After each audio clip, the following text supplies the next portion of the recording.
What's the difference between a revocable trust and a transfer on death deed? They both avoid the probate process and go directly down to your beneficiaries that you have listed on them.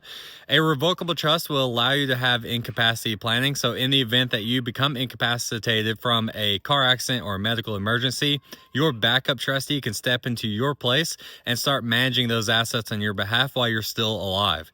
With a transfer on death deed, you don't have that. And so with a revocable trust, you have control over how those assets are being managed and distributed. So in the event that you pass away and you want to keep the property inside of the trust and not distribute it out to your kids, you could do that. If you want to sell that property and then split up the money a specific way, you can do that. So you have full control over how you want to distribute that property out to your kids. Whereas with a transfer on death deed, it's a direct distribution down to your kids, and then they will have to figure out what they're going to do with that property.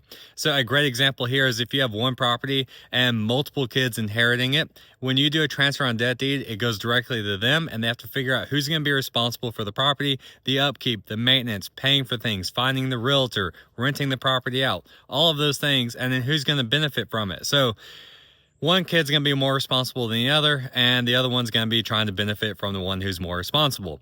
The revocable trust will allow you to set conditions and allow the trustee to control the property and then distribute that property out to your kids without them having to figure out what to do with that property. If you want help setting any of this up and use one of our trusts, your assets will avoid the probate process, or we will do probate for free. Click link in the bio, fill out the form, and schedule a time to talk some more.